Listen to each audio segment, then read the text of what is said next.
January 30th, 2024, Tuesday of the fourth week in Ordinary Time. A reading from the second book of Samuel. Absalom unexpectedly came up against David's servants. He was mounted on a mule, and as the mule passed under the branches of a large terebinth, his hair caught fast in the tree. He hung between heaven and earth, while the mule he had been riding ran off. Someone saw this and reported to Joab that he had seen Absalom hanging from a terebinth.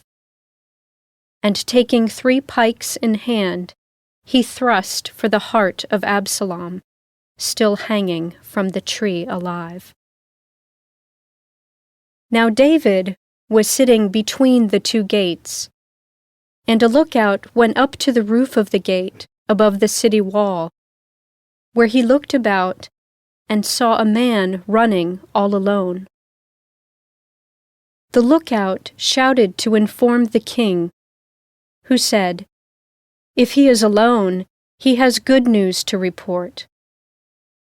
The king said, "Step aside and remain in attendance here." So he stepped aside and remained there. When the Cushite messenger came in, he said, "Let my lord the king receive the good news, that this day the Lord has taken your part, freeing you from the grasp of all who rebelled against you." But the king asked the Cushite, "Is young Absalom safe?"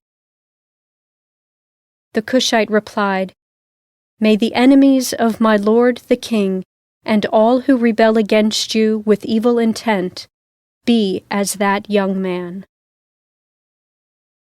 The king was shaken and went up to the room over the city gate to weep.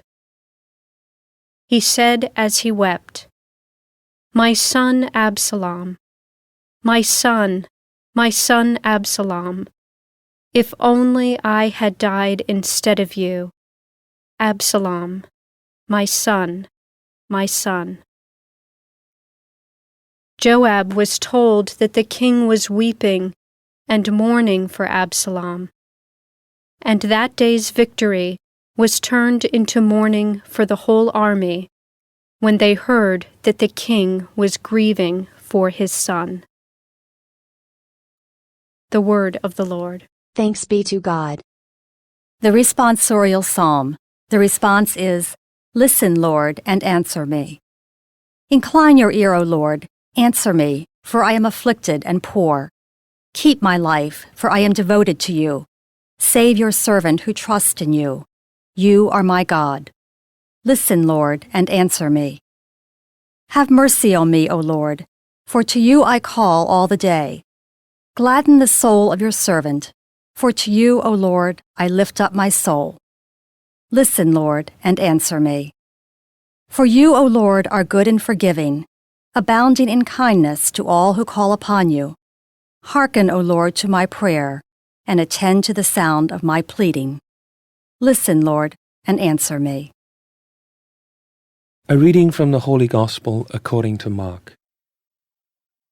When Jesus had crossed again in the boat to the other side, a large crowd gathered around him, and he stayed close to the sea.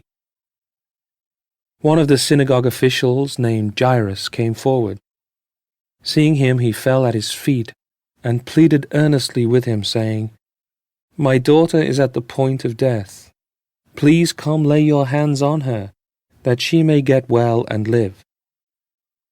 He went off with him, and a large crowd followed him. There was a woman afflicted with hemorrhages for 12 years. She had suffered greatly at the hands of many doctors, and had spent all that she had. Yet she was not helped, but only grew worse. She had heard about Jesus and came up behind him in the crowd and touched his cloak. She said, "If I but touch his clothes, I shall be cured." Immediately her flow of blood dried up. She felt in her body that she was healed of her affliction. Jesus, aware at once that power had gone out from him, turned around in the crowd and asked, "Who has touched my clothes?" But his disciples said to him, "You see how the crowd is pressing upon you, and yet you ask, 'Who touched me?'" And he looked around to see who had done it. And the woman, realizing what had happened to her, approached in fear and trembling. She fell down before Jesus and told him the whole truth.